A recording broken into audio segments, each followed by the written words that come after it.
పశ్చిమాసియాలో మరోసారి ఉద్రిక్త పరిస్థితులు మొదలయ్యాయి. నిన్న లెబనాన్పై ఇజ్రాయెల్ దాడి చేయడంతో ఒక్కసారిగా ఇరాన్ సైన్యం రెచ్చిపోయింది. డ్రోన్లు, బాలిస్టిక్ మిసైళ్లతో ఇజ్రాయెల్పై విరుచుకుపడింది. దెబ్బకు ఇజ్రాయెల్ మొత్తం యుద్ధం సైరన్లు మోగాయి. ప్రజలంతా బంకర్లోకి వెళ్లిపోవాలని ఆదేశాలు జారీ అయ్యాయి. ఇరాన్పై ప్రతీకార దాడి తప్పదని ఇజ్రాయెల్ ఆర్మీ హెచ్చరికలు జారీ చేసింది. ఇరాన్ ఊహించిన విధంగా దాడులు జరుపుతామని యూదు సైన్యం ప్రకటించింది.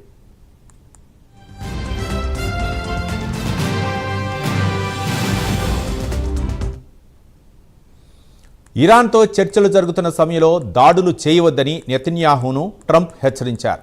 ఇజ్రాయెల్ ఇరాన్పై దాడి చేస్తే అది చర్చలపై ప్రభావం చూపుతుందని తెలిపారు.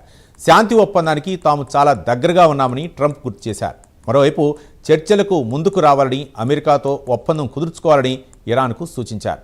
ఇరాన్ దాడిలో ఇజ్రాయెల్లో ఎలాంటి ప్రాణ నష్టం జరగలేదని, అందుకే ఇజ్రాయెల్ ప్రతిదాడి చేయదని ఆశిస్తున్నారని ట్రంప్ తెలిపారు.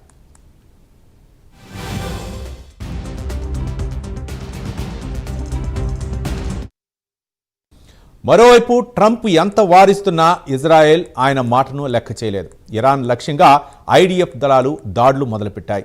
పశ్చిమ మధ్య ఇరాన్లోని సైనిక స్థావరాలను లక్ష్యంగా చేసుకుని ఇజ్రాయెల్ ఎయిర్ ఫోర్స్ భారీ దాడులు చేపట్టాయి. టెహ్రాన్లో పలుచోట్ల భారీ పేలుళ్లు దద్దరిల్లాయి. ఇజ్రాయెల్ దాడులు మొదలుపెట్టడంతో ఇరాన్ గగనతలం మూసివేసింది. మరోవైపు ఖతార్, సిరియాలు ఇప్పటికే ఇరాన్ దాడుల కారణంగా గగనతలాలను మూసివేశాయి. ఇజ్రాయెల్ ఎయిర్ లాంచ్ బాలిస్టిక్ క్షిపణులు వాడినట్లు ఇరాన్ ఆరోపించింది.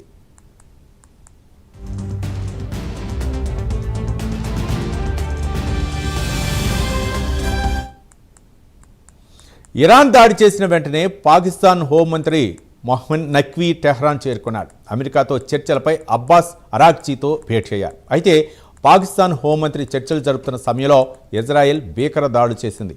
అమెరికాకు మధ్యవర్తి ఉండగానే దాడి చేయడంతో పాకిస్తాన్ ఇప్పుడు భయాందోళనకు గురవుతుంది. ఇక పాక్ హోంమంత్రి వెంటనే తిరిగి తమ దేశానికి వెళ్లడానికి ప్రయత్నాలు చేస్తున్నట్లు తెలుస్తోంది.